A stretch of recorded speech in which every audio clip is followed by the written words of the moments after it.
Hey guys, welcome to our breakdown of the 2024 College Football National Championship game. This is number 1 versus number 2 for everything in Houston, Texas. We have number 1 Michigan sitting at 14-0 versus number 2 Washington Huskies also sitting at 14-0. Two undefeateds battling it out. So we have number 1 Michigan coming off of their win versus number 4 Alabama 27-20, and we have number 2 Washington coming off of their win versus number 3 Texas.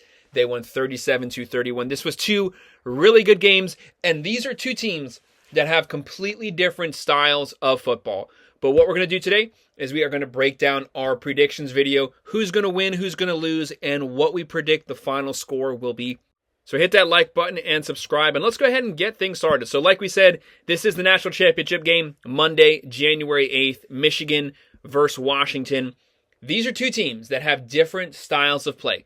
Michigan is more of a smash-mouth, hard-nosed football team. They dominate at the line of scrimmage. Washington, they're more of a finesse team, but they are a well-rounded offense. They can run it, and they can throw it better than anyone. Now, a lot of people, when they look at this game, Michigan is 4.5-point favorites right now. So a lot of people are going to pick Michigan to dominate at the line of scrimmage on both sides of the ball. Dominate on their defensive lane, dominate on their offensive line. But a lot of people are underestimating Washington's offensive line. They have a lot of big, massive playmakers at the offensive position. They are actually coming off of winning the Joe Moore Award this past week. So Washington did win the top offensive line in the country. Some people might not know that. Some people might think that that's not a big deal. But look at it this way. Michigan won that in 2021. They won it in 2022. But Washington won it in 2023. So Washington's offensive line supplanted the experienced 4- and 5-year starters of Michigan. They only gave up 6 sacks the whole season. So Michael Penix has virtually been untouched the whole year, and they have one of the best, well, they have hands down the best wide receiver core in the country right now. They have so many playmakers, and they have actually 2 wide receivers that are projected to go first round. They have Rome Odunze. He's a beast. This guy's going to be a first-round pick, probably a top 15 pick. They have Polk. They have McMillan. They have Westover, Bernard. Lots of legit weapons at the wide receiver position. Now, their biggest issue first half of the season was their ground game. They were too reliant on the pass game.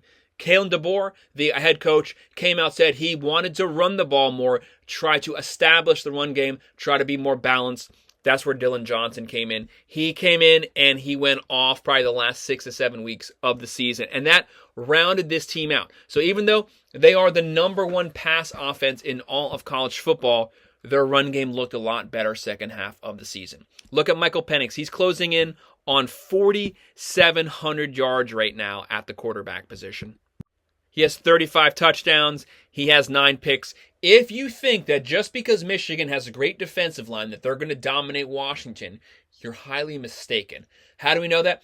Well, Washington has played 2 really good D-lines. They played Oregon, who had a top 10 defense, and they scored all over them in 2 games. They played them twice this year. They beat them twice this year, and they dominated at the line of scrimmage. They also played the Texas Longhorns. For people that might not know, Texas came into the game this past weekend the number 3 rush defense in the country. They were shutting teams down, only giving up 7 rush yards. They were dominating, sacking people, getting a lot of pressure on the quarterbacks. So how did they look versus Washington this past weekend? Michael Penix had all the time in the world to throw, and he threw it down their throat. Whenever they had to run, he ran. Dylan Johnson ran. They can beat you multiple ways. That O-line was so good that he was untouched the whole game. He had so much time to pass. If you leave Michael Penix too much time, he's going to pick you apart with those wide receivers. Nobody can guard them. Some teams might have 1 good corner. Really great teams might have 2 good corners. Find me 3 first-round corners that can guard these guys. There's too many weapons. If you double up Odunze, Polk is open. Someone's always open. Penix can always find the open guy. Dylan Johnson was banged up the very last drive of the last game. He had to get taken off of the field, could not put weight on his leg. He's obviously a great running back. He's closing in on 1,200 yards this season, 16 touchdowns, and he can't catch it out of the backfield, and he can also block. That was a massive loss, but as of right now, Kalen DeBoer did say that he would be starting the national championship game. Will he be 100%? We don't know. But as of right now, they said the guy's playing, so that definitely helps out Washington. This is one of the best offenses in the country, a very legit team.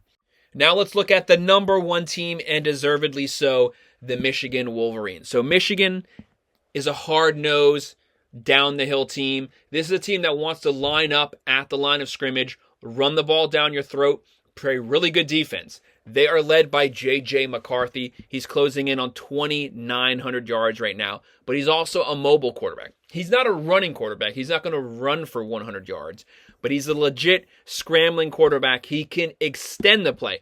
But the main thing that I've noticed with him, whenever he's scrambling, he's keeping his eye down the field. He's not looking to run for first downs. Now, if you flush him out, he will definitely run for the first down. But whenever he scrambles, he's always still looking to throw the ball, looking for the open guy.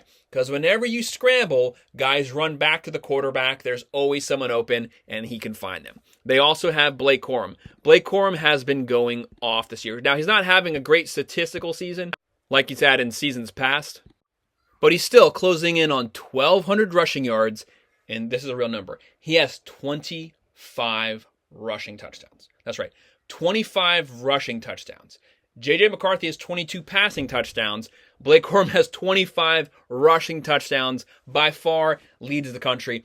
That's the most rushing yards that I can remember seeing in college football. I can think of a couple guys that have hit 20, 22 touchdowns, 25 rushing touchdowns. That's crazy, and he's probably going to get one or two more in the national championship. They also have Roman Wilson at the wide receiver position. This is a team that is run reliant, a run heavy downhill team. Washington has the best offensive line in the country. Michigan, if it's not number one, they have the number two offensive line in the country. So they are going to look to play slow and play hard. So they're going to line up. They're going to play in shotgun. They're going to line up in the I formation, but they're going to be running it down you. They're going to run straight downhill. They're going to run lateral. No matter what, Blake Corum is a very physical runner. He will break tackles. Whenever it's not him, they have Donovan Edwards, very stacked at the running back position. They have Wilson at wide receiver. They have a great tight end.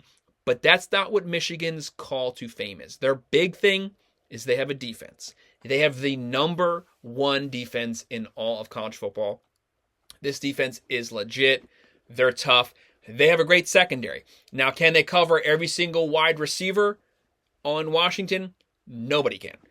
But they have a really good D-line. They have really good linebackers. So even though they can't cover anyone, they just have to get to the quarterback as quickly as possible so that he doesn't have time to find which wide receiver is open.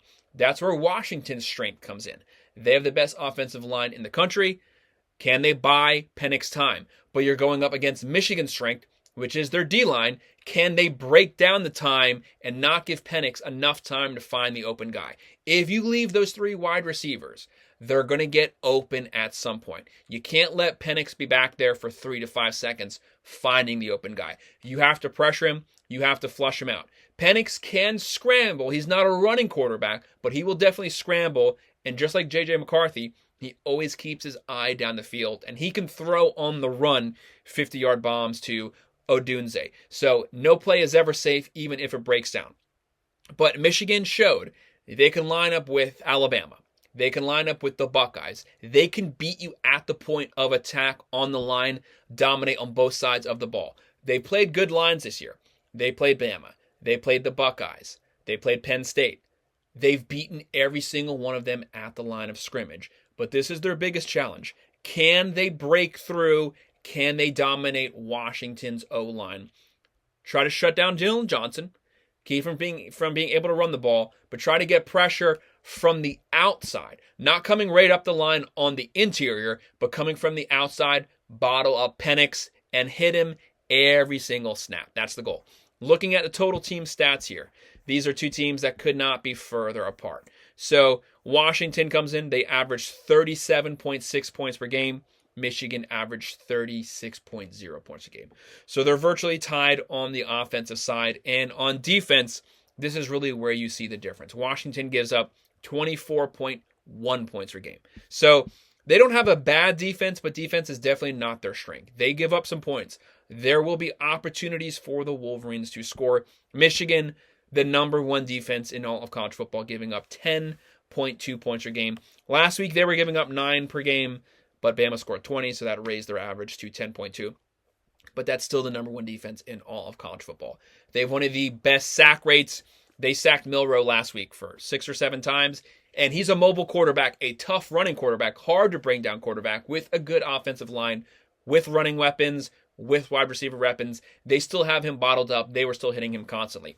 Can they replicate that versus Washington versus a really good line? That's the main difference. That's what could decide this game. Now, Washington will give up points, but they're fine giving up points because they know that they can score in bunches. No matter how good Michigan's defense is, you're not going to shut out Washington. It is what it is. There's too many weapons there. Penix is too good. The wide receivers are too good. So there will be opportunities for them to score. But can Michigan slow the game down? Michigan doesn't want to be in a shootout. They don't want to win, 40-35. They're not built for that. Can they do it if they have to? Yes, but this is a slower team. They don't want 50, 60-yard bombs. They don't want 50-yard runs. They want to attack slowly, pick you apart, 5 yards per carry, second, third downs, getting first downs. They want to pick you apart, wear down the defense, win the game in the long run, and then end up winning 30-10 because the team's so beat up and wore out by the second half. So that's what Michigan is going to try to do. But those are the team stats. Now it all comes down to who do we think is going to win. This is strength on strength. The strength of the Washington Huskies with their offensive line, with their vertical weapons, with their quarterback, versus the strength of Michigan. They have a balanced offense, a run-heavy offense, but the number one defense in the country, the number one D-line versus the number one O-line. Can the D-line shut down Penix, give him not enough time to throw the ball to where he can't get the ball to those vertical weapons? That's going to be a massive challenge for Michigan. I don't think they're going to be able to shut out Washington. That's just not going to happen. They're not going to dominate them there. But can they dominate them enough? When we're looking at who I think is going to win this game, I have Michigan winning 33-27 and covering the spread. That's 33-27. I kind of said at 33-30 for a long time with the Wolverines still winning, but I think that they're going to force a couple field goals here. Washington's field goal kicker has been playing a lot better. He was pretty sloppy first half of the season, but he had a really strong second half. But once you get into the red zone, it's going to be really hard versus that Michigan defense. They're going to shorten the field, bottle things up. Michigan played about as sloppy as they could have last week versus Alabama. They had 2 muff punts. They had turnovers, played really bad.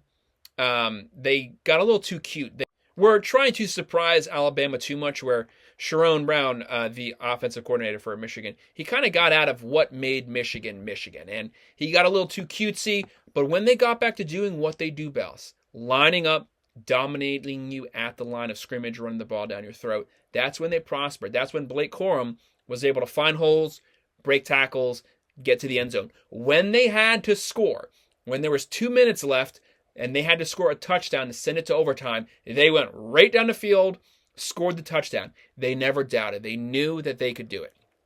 This is 2 great coaches, though. This is Kalen DeBoer, who as of right now, Washington's won 21 straight games. That leads the nation versus Harbaugh.